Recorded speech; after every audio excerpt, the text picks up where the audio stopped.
Hi guys and welcome back. In this video we're going to talk about list comprehensions. List comprehensions are a feature of Python that allows us to create new lists very succinctly while also being very powerful. Let's say you've got a list of numbers and you want to create a new list which contains those numbers multiplied by 2. So you'd start with something like numbers equal and the numbers from 0 to 4, say.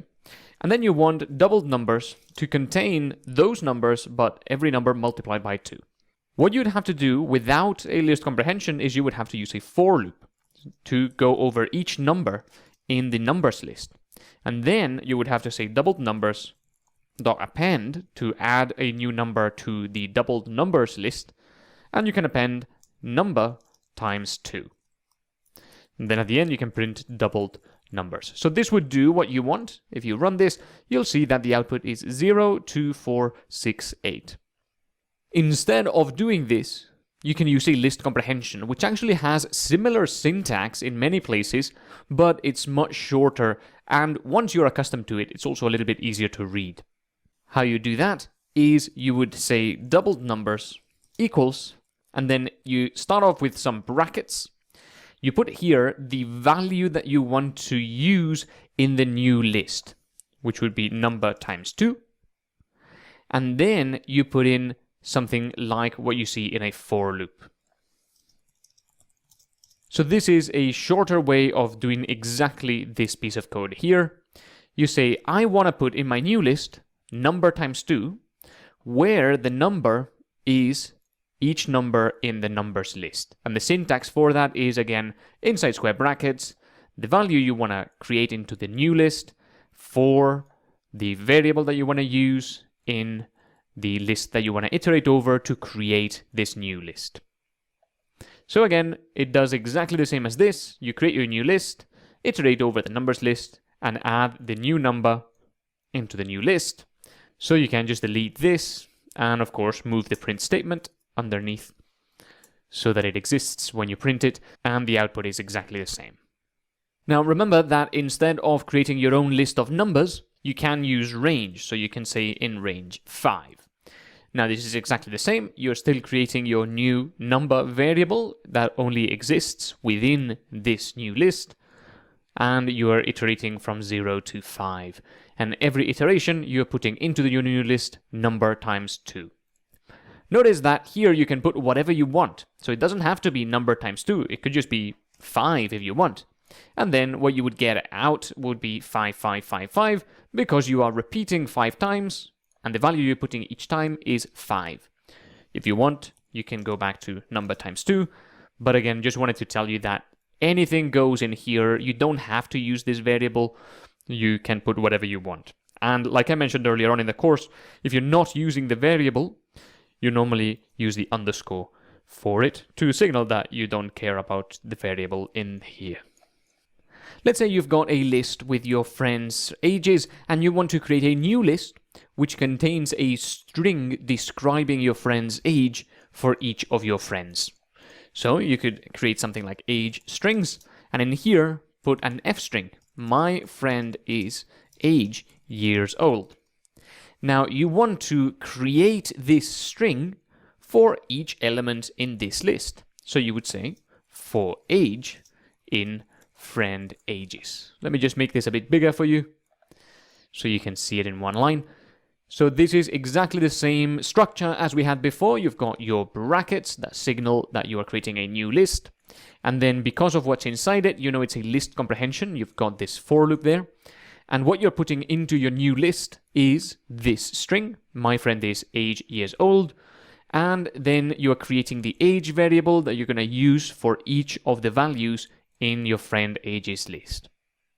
So you'll end up with one string for each age, where the age variable will be replaced into there. So you can print age strings. So you can see the output here is a list with 4 elements, 4 strings, 1 for each age. Now let's say you've got the names of some of your friends, like Rolf, Bob, and Jen. And what you want is to apply a transformation to each element so that you'll only get back lowercase letters. So Rolf will be turned to lowercase r, OLF, Bob will get a lowercase b, and Jen will get a lowercase j. What you can do is you can create a new list, which will be a list comprehension, and what you'll do here is name.lower, which actually can be used on any string to turn it into a lowercase string for name in names. And again, you create the name variable, which will be each of the strings inside the names list, and you're putting into your new list name.lower every iteration, which will give you lowercase Rolf, lowercase Bob, lowercase Jen. So if we print this out, you'll see the output there. This is particularly useful for when you want to work with user input. For example, let's say you've got a list of friend names and you want the user to give you their name so you can see if they are in the list. It's possible that the user will type lowercase or uppercase letters which don't exactly match these strings. So it can be useful to turn everything to lowercase when you're doing comparisons between your strings and user input. For example, something like this. You've got a friend variable, which is some user input. We ask them to enter their friend name. And then you've got a friends list, which contains a bunch of friends. If you want to see whether the user's input is in this list, you can do something like if friend in friends, print friend is one of your friends. So we can run this. And if we enter Rolf, say, then we'll get Rolf is one of your friends. But very often users will enter Rolf or maybe lowercase Rolf. Maybe they can't be bothered entering the capital R, or maybe their name is all in lowercase, as in some countries. That is what happens. So if we enter Rolf with a lowercase r, you'll see that nothing gets printed out, even though it probably should. So what to do is create a new list where each of the names is lowercase. So friends lower can be name.lower for name in friends. And then what we're going to do is compare friend against friends lower. But if we do this and run it as is, when we type Rolf with a capital R, it will no longer show as correct because now we are comparing capital R Rolf with lowercase Rolf, which is in this list.